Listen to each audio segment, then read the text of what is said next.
जय श्री राधे कृष्ण। आइए आज आप सब जानेंगे वर्ष 2024 में देव उठनी एकादशी का व्रत कब धारण किया जा रहा है। तो जानेंगे व्रत के शुभ मुहूर्त के बारे में। इस दिन पारण का क्या समय होगा, पारण कब और किस चीज से किया जाएगा, इस दिन विशेष करके क्या करना चाहिए। तो आइए जानते हैं इन सबों के बारे में।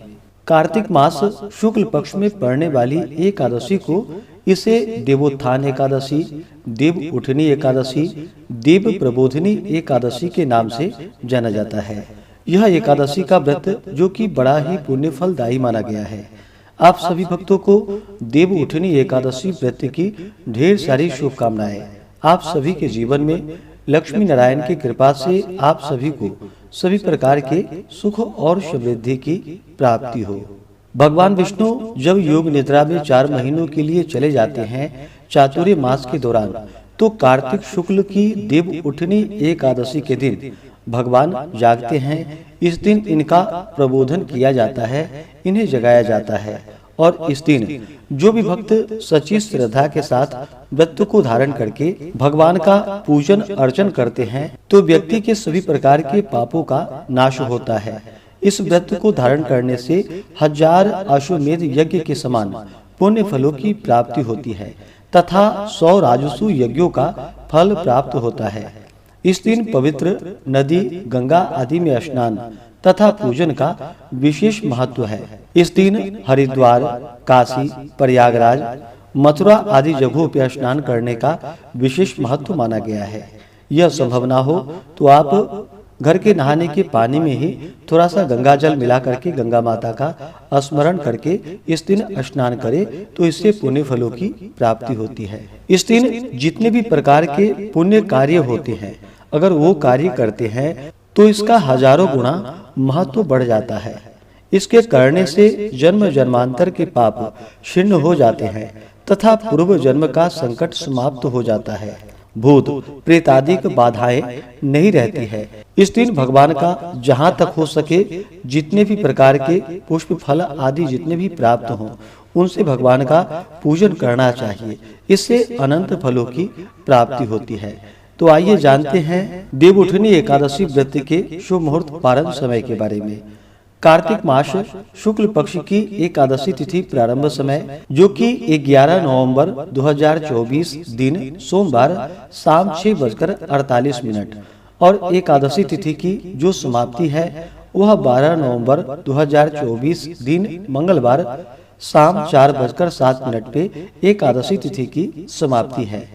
तो सूर्योदय व्यापनी के अनुसार उदया तिथि के अनुसार शुद्ध रूप से 12 नवंबर 2024 दिन मंगलवार को देव प्रबोधनी देव उठनी एकादशी का व्रत धारण किया जाएगा और शाम के समय में भगवान का प्रबोधन किया जाता है। देव उठनी एकादशी व्रत का पारण जो कि एकादशी व्रत पारण के लिए बतलाया गया है, हरिवासर समाप्त होने के बाद व्रत का पारण करना चाहिए। हरिवासर का समय द्वादशी तिथि का पहला चौथाई हिस्सा हरिवासर का होता है।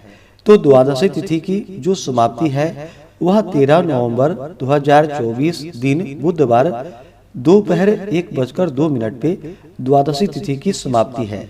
तो व्रत का पारण 13 नवंबर को किया जाएगा। 13 नवंबर बुधवार के दिन पारण का समय सुबह 6:42 से सुबह 8:51 तक व्रत का पारण किया जाएगा। देव उठनी एकादशी व्रत का पारण तुलसी दलेन पारणम, तुलसी दल से व्रत का पारण है। यह संभव ना हो तो आप जल या फल से व्रत का पारण करें। इस बार मंगलवार के दिन एकादशी का व्रत है, तो तुलसी पत्र आप सोमवार के दिन ही पूजन के लिए तोड़ करके पहले से ही रख ले। द्वादशी तिथि के दिन भी तुलसी पत्र नहीं तोड़नी चाहिए। हाँ, आपके पास अगर शालिग्राम हो तब आप तुलसी पत्र उस दिन तोड़ सकते हैं या किसी भी दिन तुलसी पत्र तोड़ सकते हैं। लेकिन शालिग्राम नहीं हो तो आप तुलसी पत्र पहले से ही पूजन में तोड़ करके रख ले और उसे 7 दिनों तक प्रयोग में लाया जा सकता है। 12 नवंबर को ब्रह्म मुहूर्त का समय सुबह 4:56 से सुबह 5:49 तक होगा। सूर्योदय का समय सुबह 6:41, सूर्यास्त शाम 5:29 होगा।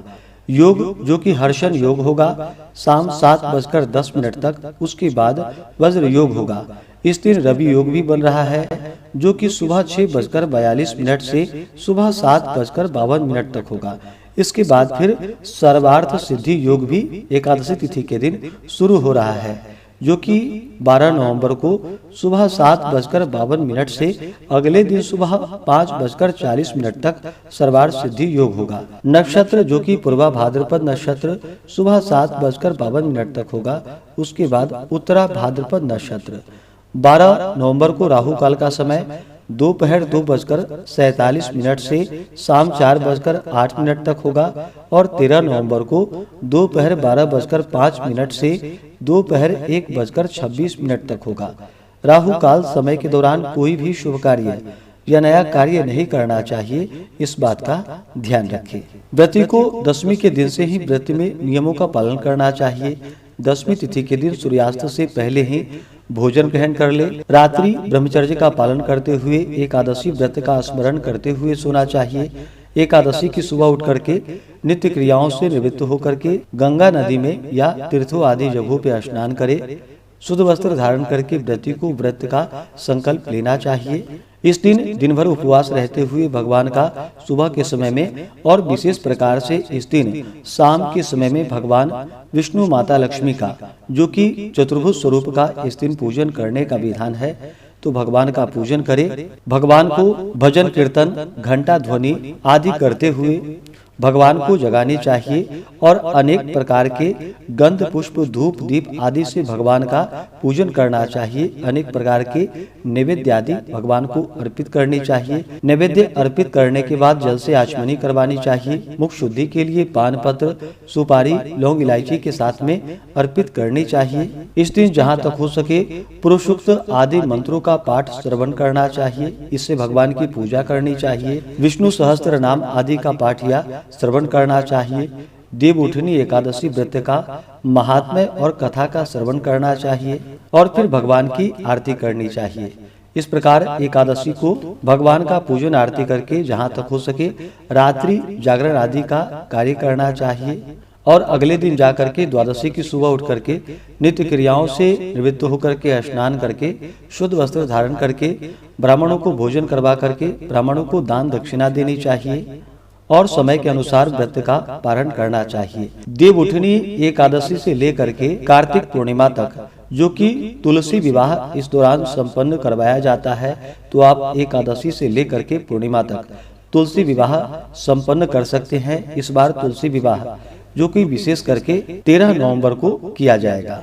आप अगले वीडियो में जानेंगे कि देवउठनी एकादशी के दिन भगवान को खास करके क्या क्या फूल और पुष्प अर्पित किए जाते हैं या क्या चीज भगवान को अति प्रिय होता है, तो इसके बारे में आप अगले वीडियो में जानेंगे।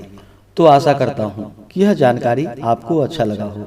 इसी प्रकार से ज्ञानवर्धक जानकारियाँ प्राप्त करते रहने के लिए, व्रत पूजा के बारे में जानने के लिए, कथा को सुनने के लिए चैनल पे अगर आप पहली बार आए हैं तो चैनल को लाल बटन दबा करके सब्सक्राइब करें, साथ में बेल आइकन घंटी को दबाएं ताकि आने वाली वीडियो का नोटिफिकेशन आपको समय से मिलता रहे।